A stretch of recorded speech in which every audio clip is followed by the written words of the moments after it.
हाँ कहूली ना मो तृतीय श्रेणीर वृत्ति परीक्षा कथा जो वृत्ति परीक्षा रे मु तृतीय पंचम सप्तम रे वृत्ति पाई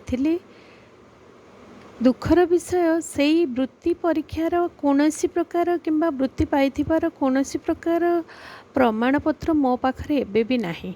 जेमितिकी एबे जेकोसी गोटे छोट छोट एग्जिबिशन रे छुआ किछि पाइले डिबेट रे गोटे पाइले किंबा किछि गोटे खेल स्पोर्ट्स रे किंबा साइंस एग्जिबिशन रे किंबा फैंसी ड्रेस रे पाइला बेलू जहाँ भी कपटे गोटे सिल कपटे किंबा गोटे सर्टिफिकेट किंबा किछि छोट गिफ्ट गोटे स्कूल तरफ दि जाए।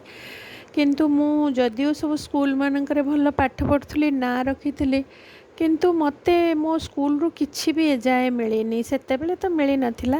एबे मने मने भाबे मु जेतेबेले मो पुओ को मो पाठ पढ़ा मो कैरियर और पिला बेलर कथा कहे ना किछि मो पाखरे प्रमाण नहीं जोटा मु ताकू देखेई पारिबी केवल गप आकार रे कहे मु तृतीय श्रेणी रे स्कॉलरशिप पाइथिली। मु बुझी पारेनी से जो स्कॉलरशिप जो पाइथिलु बोली प्रमाण पत्र आम पाखरे काहेकि नाही एजाए।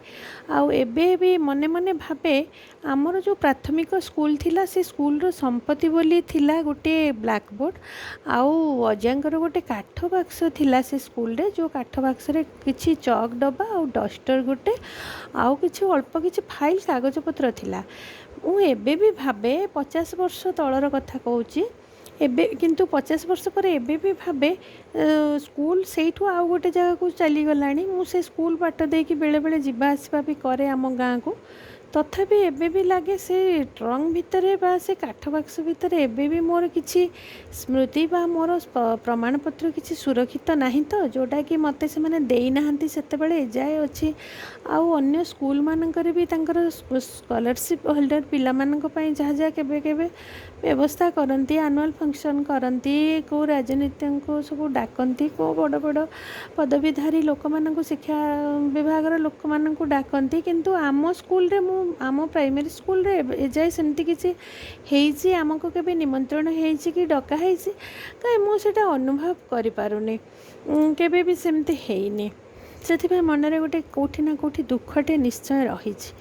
ये तो गला स्कॉलरशिप पाठ पढ़ा स्कॉलरशिप पाइबा कथा तथापि ये मोर गोटे विराट स्मृति आउ मो शैशवर गोटे अंश विशेष आउ बेले बेले मोर सांगसाथी मोर आम घर साई पड़िशा मैंने भी आम टे ईर्षाल हुंती आउ सब बेले कहते यार अजा जेहेतु से स्कूल रे टीचर थिले याकू कोठी ना कोठी साहाय्य करचंती एवं ये स्कॉलरशिप पाइची।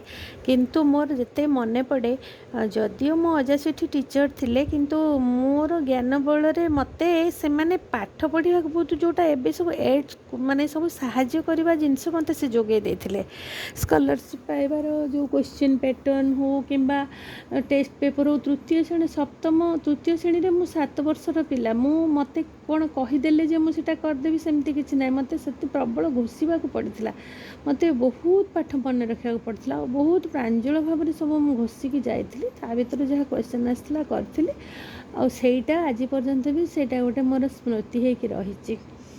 पाठ पढ़ा पर तृतीय चतुर्थ पंचम षष्ठ बेलू आम गलु पाख गाँ आम निज गाँव रे स्कूल थिले भी कटिकटा माइनर स्कूल थिले भी आम दूर जगह हीरापुर स्कूल को जाइथिलु पाठ पढ़ा को मु एका नुहे मो सहित आउ 6-7 जन सांग भी जाइथिले आम जो 7 जन जाइथिलु सेठी हमर गाँ ठू जदिओ सी टिके दूर थिला आमे सकाळू खाई पी कि समस्ते सांग होइके जाऊ सेठी पाठ पढ़ू पुणी 4टारे आसू 4टारे पुणी आसिकी षष्ठ श्रेणी तो गला गला सप्तम श्रेणी बेलू जड़े दैतारी सार थिले आमर दैतारी दास सी आमर सी भी जड़े बड़ तत्व अवतारक थिले सी मोर बहुत बड़ माने सुगुरु जड़े थिले सी आमको कोचिंग क्लास करुथिले राति रे पढ़ाती आम राति सेठी शोऊ सांग होइके सबू पुणी सकाळ पाइला माने किए कुआड़े सब घर को आसती पुणी खाई पी कि गाधे पाधे कि स्कूल बैग धरिकी पुणी स्कूल जाओ किंतु से जो राति रहिबा पाठ पढ़ा भितर सार आ पिला मानक भितर आम भितर गोटे परिवार भलिया आम अनुभव करूँ समस्ते गोटे गोटे लंठन नहीं जाई थाउ आ समस्ते रुटी संतुला किए रुटी भजा किए परटा चीनी एमती सब नहीं जाऊ एवं सेठी लंठन जालिकी पाठ पढ़ू पाठ पढ़ी राति रे शोऊ ସାର୍ 4ଟା ରାତିରୁ ପୁଣି ଡାକି ଦିଅନ୍ତି ଉଠିକି ପାଠ ପଢ଼ୁ। ଭୋରୁ ଭୋରୁ ସମସ୍ତେ କିଏ କୁଆଡ଼େ ପଳାନ୍ତି, କିନ୍ତୁ ମୁଁ ଦାନ୍ତ ନ ଘଷିକି ସେମିତି ହିଁ ପଢ଼ୁଥାଏ ବସିକି 8ଟା ପର୍ଯ୍ୟନ୍ତ। 8ଟା ବେଳେ ତରବର ହେଇକି ଘରକୁ ଆସେ, ଘରୁ ଖାଇ ଦେଇକି ଗାଧେଇକି ପୁଣି ଖାଇ ଦେଇକିନା ସ୍କୁଲ ଯାଏ। ସେଇଟା ସପ୍ତମ ଶ୍ରେଣୀ ଷଷ୍ଠ ସପ୍ତମ 2 ବର୍ଷ ଏମିତି ଅକ୍ଳାନ୍ତ ପରିଶ୍ରମ କରିକି ସପ୍ତମ ଶ୍ରେଣୀରେ ବି ମୁଁ ବୃତ୍ତି ପାଇଥିଲି। ଆମ ପାଖ ସ୍କୁଲରେ ବୋର୍ଡ଼ରେ ଆମର ପାଖ ଗାଁ ସ୍କୁଲରେ ସେଣ୍ଟର ପଡ଼ିଥିଲା। ଆମେ ସେଠି ଏକା ସାଙ୍ଗରେ ସବୁ ବନଦୁର୍ଗା ମଠରେ ଗୋଟେ ରହିଥିଲୁ। ଆଉ ସେଠି ଆମ ଦଇତାର ସାର୍ ସାଙ୍ଗରେ ଥିଲେ।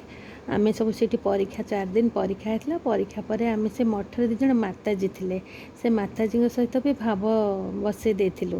ତାପରେ ଘରକୁ ଆସିକି ପୁଣି କିଛି ଦିନ ପରେ ବହୁତ ବନଦୁର୍ଗା ମାଙ୍କ କଥା ମନେ ପଡ଼ିଲା। ପୁଣି ବିଲେ ସେଇଠିକି ଯାଇଥିଲୁ। ଆଉ ମାତାଜୀ 2 ଜଣଙ୍କୁ ମା 2 ଜଣଙ୍କୁ ଦେଖା କରିଥିଲୁ। ଗୋଟେ ସାନ ମାତାଜୀ, ଗୋଟେ ବଡ଼ ମାତାଜୀ ଥିଲେ, ମୋର ଏବେ ବି ମନେ ପଡ଼େ। ତାପରେ ସ୍କଲାରସିପ୍ ପାଇଲା ପରେ ମୋ ଦେଇ କହିଥିଲା କି ମାଆଙ୍କ ପାଖରେ ଯାଇକି ଭୋଗରାଗ କରିକି ଆସିବୁ। ମୁଁ ଭୋଗରାଗ କରିକି ଆସିଥିଲି। ତାପରେ 8ମ ଶ୍ରେଣୀରେ ଆମର ଦଶରଥପୁର ହାଇସ୍କୁଲରେ ନାଁ ଲେଖା ହେଇଥିଲା। ସେଇ ଯେଉଁ ସପ୍ତମ ଶ୍ରେଣୀ ଆନୁଆଲ୍ ପରୀକ୍ଷା ବା ବୋର୍ଡ଼ ପରୀକ୍ଷା ସମୟରେ 2ଟା ଘଟଣା ଘଟିଥିଲା ମୋ ସହିତ। ଭାରି ସ୍ମରଣୀୟ ଦିନ। ସେ ସ୍ମରଣୀୟ ଦିନ କଥା ସବୁ କହିବି ପର ଅଧ୍ୟାୟରେ। ରହିଲି, ଜୟ ଜଗନ୍ନାଥ।